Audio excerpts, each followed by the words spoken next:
So, we are here today to announce a significant development in a decades-old murder investigation. It's one of Placer County's most well-known cold cases, the murder of a mother, her 11-month-old baby left crying in a high chair. It's remained unsolved until now. So to walk us through this, I will hand it over to Sheriff Wayne Wu. We will take questions at the conclusion of this. Thank you, Elise. Well, good afternoon, everybody. Thank you so much for being here this afternoon so we can share this major breakthrough in a 34-year-old cold case. We're here to discuss the 1991 kidnap and murder of Cindy Warner out of a home in Granite Bay. Arguably, this is one of the most heinous, notorious cold cases we have here in Placer County. As Elise mentioned, it occurred on November 25th, 1991. She disappeared from the home. Hours later, her 11-month-old was found still strapped to a high chair, crying. Her remains were found approximately 3 weeks later in the Forest Hill area, where pathologists at the time feel like she was kept alive for some time after she went missing. She hadn't been dead and left in the Forest Hill area for 3 weeks. Now, I'm pleased to report that last Friday, detectives from the Placer County Sheriff's Office, members of the cold case investigation team with the assistance of the Bullhead City Police Department in Arizona, arrested the monster responsible for this crime. And he's identified as 64-year-old James Lawhead Jr. Now, we hope that this arrest will help bring some justice and closure to Cindy Warner's family. But as I'm going to talk about the case and the circumstances about the case, we actually have been looking for Mr. Lawhead for quite some time. And we were just preparing to ask for the public's help. We created a video that was going to go out this week to ask for the public's help in helping us find Mr. Lawhead before we got this lead and arrested him on Friday. So I think it would be best if we showed the video now, and it can kind of tell the story about Cindy Warner's case and how this case has transpired, and then I'll add to it after the video. Cindy Warner was a married woman with 2 young children. She was kidnapped in the middle of the day in November of 1991. She just disappeared from the face of the earth. She was found strangled to death and found in a very remote area. Granite Bay is the kind of place where some still leave doors and blinds open. Just something that didn't happen in Granite Bay. It was shocking. After more than 3 decades, we believe we know who is responsible for the murder of Cindy Warner. Cindy Warner had gone to her sister's house to clean her house and took her 11-month-old child with her. Around lunchtime, she had put her child in a high chair at a kitchen table.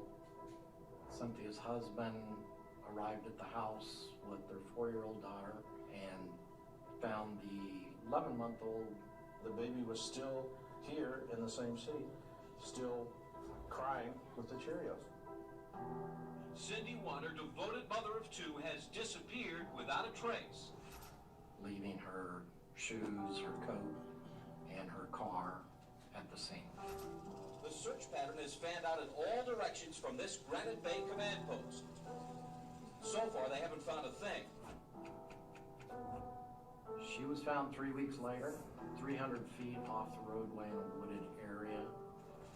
Investigators say the killer made no attempt to hide the body. Up to now, no tracks or clues have been found. Police hope samples taken from the body will show them something. Over the years, a huge amount of work was done on this case. We had submitted numerous items and just kept getting blanks. And it was actually the last item we had submitted. Thankfully, due to the new technology, Contra Costa's forensic lab was finally able to get us a hit. We've identified this individual as James Lawhead Jr. He was a sex offender, spent some time in prison for some sex crimes. In 1980, he broke into the home of a grandmother and beat her unconscious and sexually assaulted a young child. Was sentenced to 19 years in prison, released after 11 years. This crime was committed 10 months after he was released. In 2005, he was arrested for a weapons charge, told a acquaintance that he believed he was going to go back to prison for the rest of his life and that he was going to disappear. And shortly after that, completely disappeared. This man has been on the run for a long time. He has obviously taken great steps to avoid responsibility, to get away with the crimes he's committed. Cindy Warner and her family deserve answers. They've waited for 30-something years. And now it's time to bring this individual to justice and to hold him account for what he did to this family.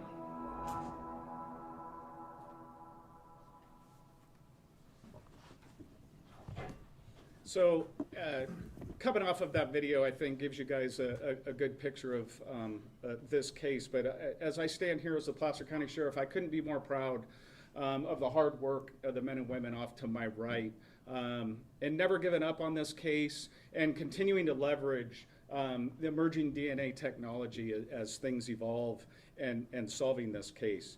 You know, as the video mentioned, once we identified James Lawhead as the suspect, it appeared that he'd just disappeared since 2005. And we explored all possibilities on what could have happened, whether he was still living under a fake identity, whether he'd left the country, or whether he was even deceased. And we checked records throughout the United States and Canada. But late last week, really an unsung hero in this case, there's many, is an analyst from the Scottsdale, Arizona Police Department.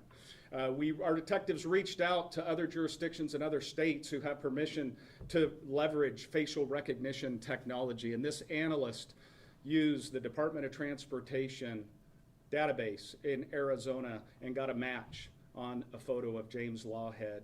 And we quickly responded to the area with the Bullhead City Police Department and arrested him that same day. Now, I'd like to talk a little bit about James Lawhead's past, covered a little bit of it in the video, but that 1980 case where he was convicted is one of the most heinous crimes you'll read about. He broke into a home and beat a 71-year-old grandmother nearly to death, stating he thought he killed her. He then subsequently raped and sodomized the 11-year-old granddaughter. All that being said, he only served 11 years. And when he was sentenced, psychiatrists from the state classified him as a mentally disordered sex offender who was not amenable to treatment. Yet he was still released after 11 years and kidnapped and murdered Cindy Warner within a year of his release. Now in 2002, he was in the area. He did have other contacts with law enforcement. He failed to register as a sex offender in Placer County, and he was arrested. His mugshot is over there off to my left. And then he had an outstanding weapons charge arrest from the city of Lincoln in 2005.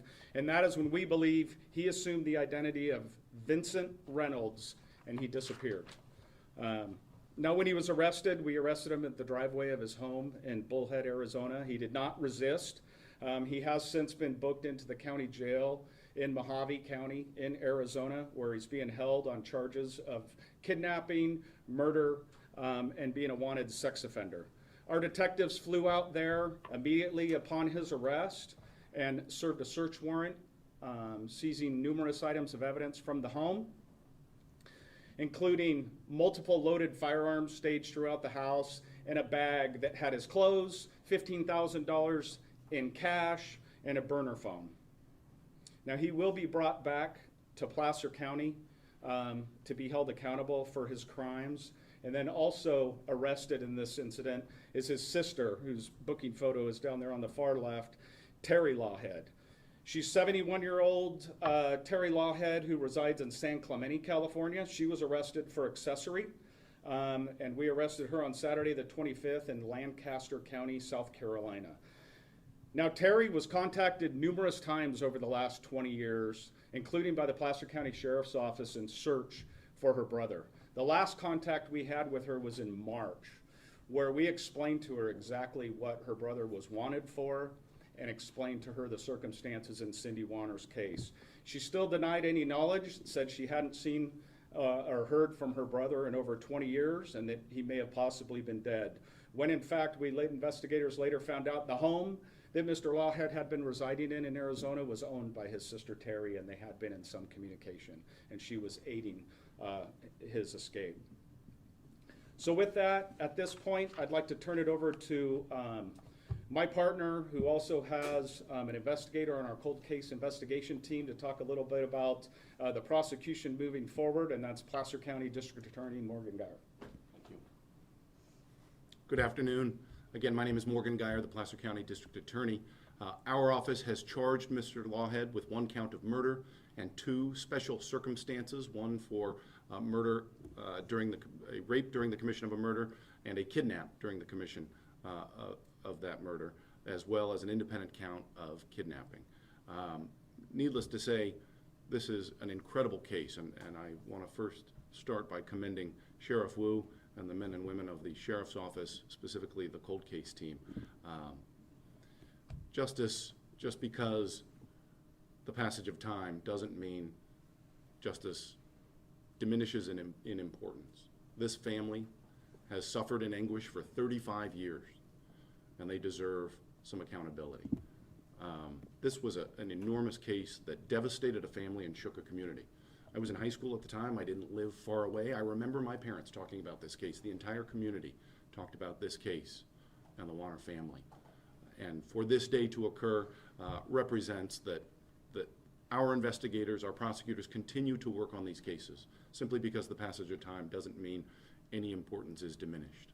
We harness new technology, we commit to good old-fashioned police work, and ultimately apprehended someone responsible for this crime. The legal process will unfold. It's still to be determined when we will see Mr. Lawhead here in Placer County based on the extradition from Arizona. But we look forward to his arrival here so we can commence prosecution and give some measure of justice to the family and to the community. I don't use the word closure because I don't really think there is such a thing, but at least there can be accountability and some finality for the family as they begin to navigate the criminal justice process. So again, I want to thank our partners, the Sheriff's Office, for this incredible arrest, and we look forward to bringing Mr. Lawhead to justice as swiftly as possible. Thank you. Thank you, Morgan. So moving forward, we already know that under an assumed identity, Mr. Lawhead lived in the state of Washington, Oregon, and Arizona. Obviously, there is a lot of work to be done by our investigators to trace his movements over the last 20 years, also to see if he's been involved in any other crimes since then. So we're urging any other law enforcement agencies to check their cold case DNA against Mr. Lawhead's and to work with our investigators to piece together a timeline on any additional crimes that Mr. Lawhead could potentially be responsible for. And before I close and open up for questions, I really do have to give a lot of thank yous. The Sheriff's Office didn't do this in a vacuum, and we couldn't do it alone. First of all, like I said in the beginning, I couldn't be more proud of the hard work and dedication of men and women to my right who really worked tirelessly to bring some sense of justice to the Warner family and hold Mr. Lawhead accountable. My partner, District Attorney Morgan Geyer, and his office for their collaboration and partnership, the Laisha Boyden and the U.S. Marshal's Office for their assistance, our Board of Supervisors and our County Executive's Office. Honestly, we couldn't do what we do without the support, both for Morgan's shop and the Sheriff's Office, financially in our budgets, to provide top-notch law enforcement service and take cases like this and work them tirelessly to make sure we find justice for the victims. The Bullhead City Police Department in Arizona, obviously the Scottsdale Police Department, the Orange County Sheriff's Office, the Lancaster County Sheriff's Office in South Carolina, the Contra Costa County Sheriff's Office Crime Lab. We couldn't have done any of this without the assistance of all of those agencies. And then I think finally in closing, I have to point out that working cold cases is also a very expensive endeavor. It costs a lot of money going to a lot of these private labs to do this DNA testing. And while the Sheriff's Office, through the support of the county, has invested a lot of money in some of these tests, we had some initial success. And I've spoken about that success out in the community. And it has touched members of this community to stand up a Placer County Cold Case Foundation to raise funds to help investigate these crimes. And it was, in fact, donations from members of this Placer County community that paid for the testing that actually solved this case. So with that, we will open it up for a short question and answer, but I would ask that understand there's a lot of things unfolding right now, and this is an active investigation that will be prosecuted, so there may be a lot of things that we cannot answer. So with that, is there any questions? Sheriff, your message today to the Warner family. Obviously, there's no closure and it doesn't bring her back, but what would you say to them more than 30 years after? You know, nothing can bring back the loss of their loved one or even attempt to overcome the trauma that they've been through over the last 34 years. We hope this is a small step in the healing process for closure and to bring justice to this case, and we're keeping them all in our thoughts and prayers. Is the family still in the area? They are not, but they have been kept informed throughout this case, and they're aware of the arrest. Sheriff, is there any reason to believe that the suspect knew Ms. Bonner before this happened, or that they knew each other at all? No. And could you tell us when exactly he was identified as a suspect in the case? We got a DNA match earlier this year. It hasn't been that long. This question is for both of you, Sheriff and DA Geyer. What would you say in the system failed to allow this guy to be released and then commit this heinous crime? Where did it fail? I don't want to become overly political. I'll just say that I would say that newspaper article speaks for itself in that I think the justice system here in California is broken. It's probably more broken than it was then, that allowed Mr. Lawhead to get released after only serving 11 years. And we talk about elder parole and all the other things that are going on right now. But I could go on in that conversation for a long time. But honestly, I think today is about Cindy Warner, her family, and her memory. And don't want to become overly political at this time. I'd be more than happy to do some interviews later, as I'm sure the DA would, and talk about our thoughts on elder parole. Thank you. The other homicide conviction we had before, is that here in Placer County? It was in Sacramento County. It was attempted homicide and rape and sodomy of an 11-year-old child. All right. See no other. One more. Yes, sir. How much does it mean to the office to bring a resolution to this case that has been one of the most notorious cold cases in this region for more than a generation? Yeah, I think this is why you pin the badge on. This is why you take the oath to serve in the first place.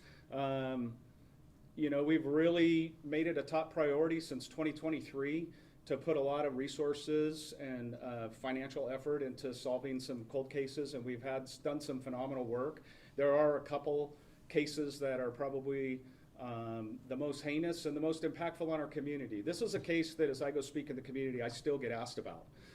So to have this as a case that we were able to solve, I think means the world to all of us, and I think it's just it's very fulfilling that we can hopefully bring some sense of closure and justice to her family.